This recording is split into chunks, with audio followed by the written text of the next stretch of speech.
Hello, my name is Kyle Jackson Shang. I'm in 10th grade and I go to Archbishop Carroll.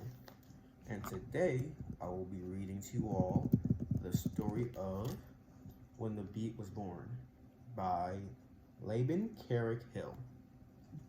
Alright then, and then today's lesson, this book will teach you about the love of a dream. Let's begin.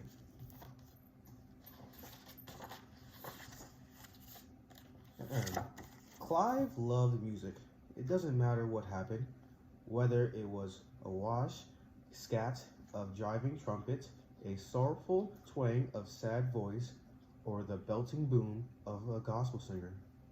Little Clive loved the way sound thumped and bumped all the way down his stomach.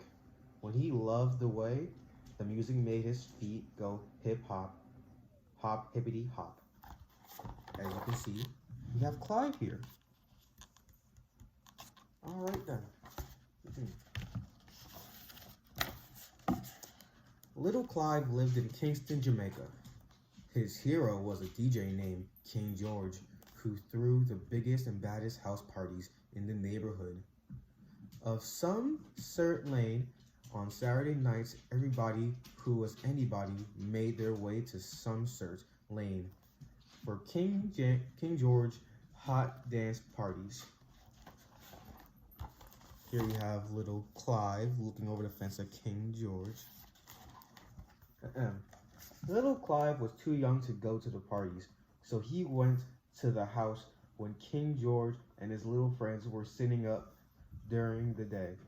They arrived pushing a big old handcart stacked with crates and records. Clive had never seen so many records. Okay, on to the next page.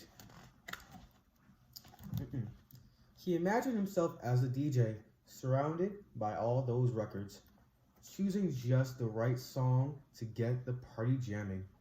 He saw himself toasting like DJ, talking and singing over the instrumental B-sides of the records. Clive dreamed of everyone feet going hip-hop, hippity-hop. Little Clive really wanted to be a DJ. Here we have little Clive's imagination of what his future would look like. Now let's pause for a second. Can you relate to Clive? What is your dream to be? What is your passion, children? Let's continue. When Clive was 13, he joined his mama in New York City.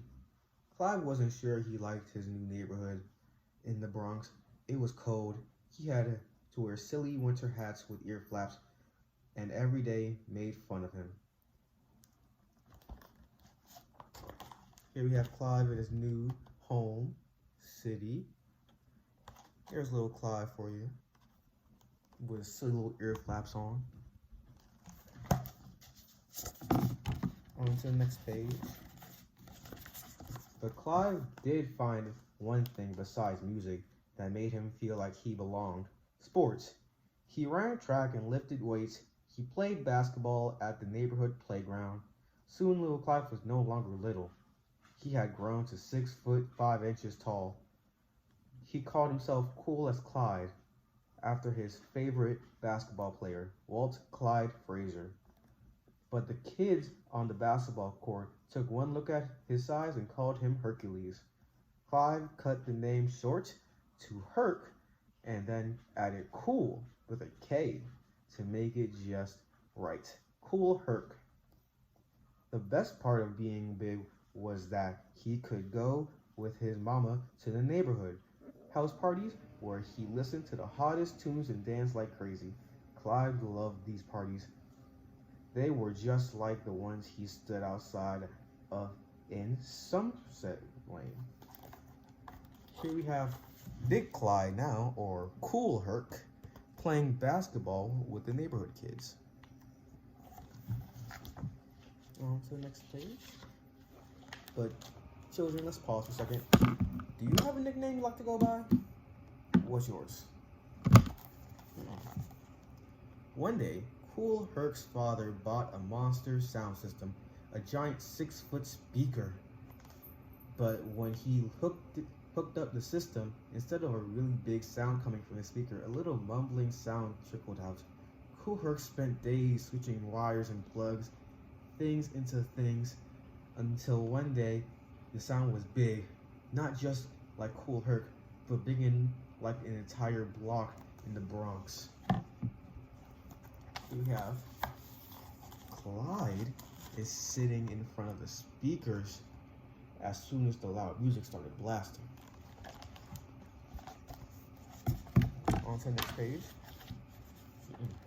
Kool Herc and his little sister Cindy rented a rec room and in their house project on Sedgwick Avenue.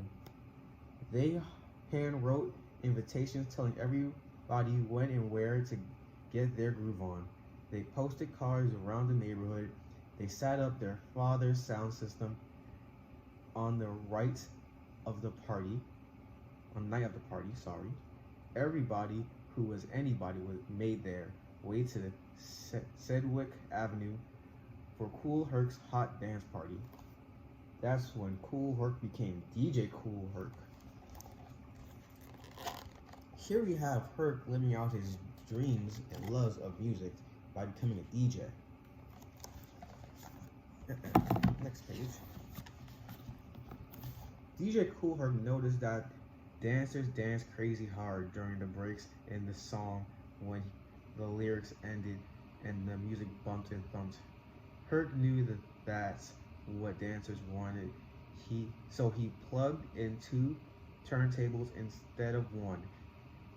He put the same record on both turntables, set it up so that when one record ended its break, he could flip over the other turntable and play it again. Doing this over and over, he made 10-second breaks last for 10 to 15 to 20 minutes or more. Here we have Clive's hands, or Kool Herc, now DJing, mixing records, laying down beats, and all sorts of things. On to the next page, children. Herc remembered the way DJs in Jamaica would chant and toast over the music. He started calling out the names of his friends during the breaks. There goes Mello, Coke La Rock in the house. There goes my Mello, Clark Kent in the house. There goes my Mello, Timmy Tim in the house. There goes my Mello, Bombata. Everybody loved hearing his or her name called out over the music. He complimented people on their dance moves. He talked about the music and sent shout-outs. He made up little raps like the jump rope rhymes he heard on the playground, or he would call, "Hey Mike," on the lights, make like a strobe, and Mike would flip the switch on and off. Here we have Clive shouting out one of his dear friends during one of his DJing gigs or jobs. Let's go to the next page. Over the next year, Herc took his parties to the streets and parks of Bronx. He plugged his sound system into the lamppost. They pulled so much power that the street lights dimmed, the perfect lighting for the street party. Kool Herc's music made everybody happy. Even street gangs wanted to dance, not fight. Gangs like the Savage Skulls and the Glory Stompers, the Blue Diamonds and Black Cats, and the Black Spades turned into breakdancing crews who performed some of the slickest moves. Looks like Herc, or Clive, has brought everybody together in the power of music, showing that we are all one in some categories and areas. To the next page. Herc called the coolest dancer breaks. Herc called the coolest dancers break dancers, or b-boys, because they love to dance. The breaks, when Herc would find a really good break, he'd shout, "B-boys, go down." And then the break dancers would cut and jump their gymnastics. Hey, check this out. Alright, it's better if you see this. Hey, check this out. The top rock, the down rock, hold on. Here we have the windmill. See, the windmill. The turtle. The suicide. And then the one-handed freeze. I'll show you the complete picture so you can see.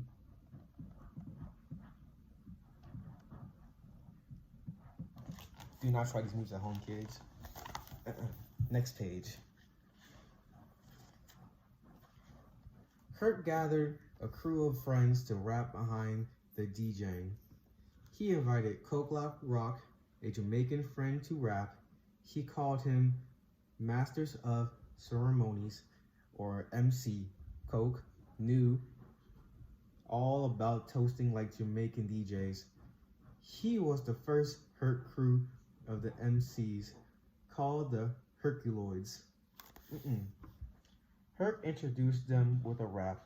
You rock and you don't stop, and this is the sound of DJ Kool Herc.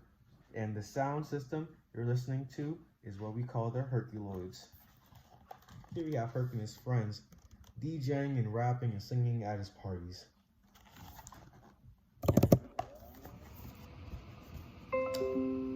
That was my computer, sorry. Soon kids from over New York City came to see DJ Kool Herc, who threw the biggest, baddest parties on the Sedgwick Avenue.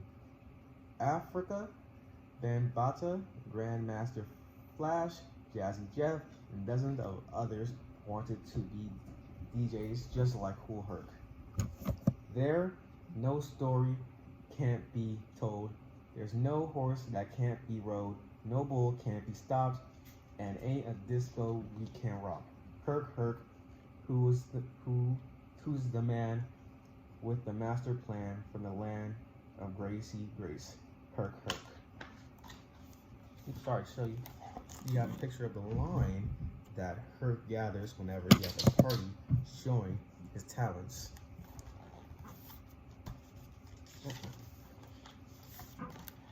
Herc didn't just rock the block, he put the hip hop, hippity hop into the world's heartbeat.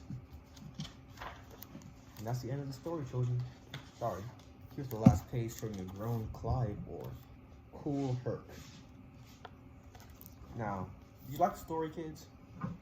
This was a story about how a boy grew into the love of music, showing that anyone can believe and follow their own dreams. Now then, my name is Kyle Jackson Chang, once more, 10th grade, Archbishop Carroll is the school I go to, and I just read you When the Beat Was Born.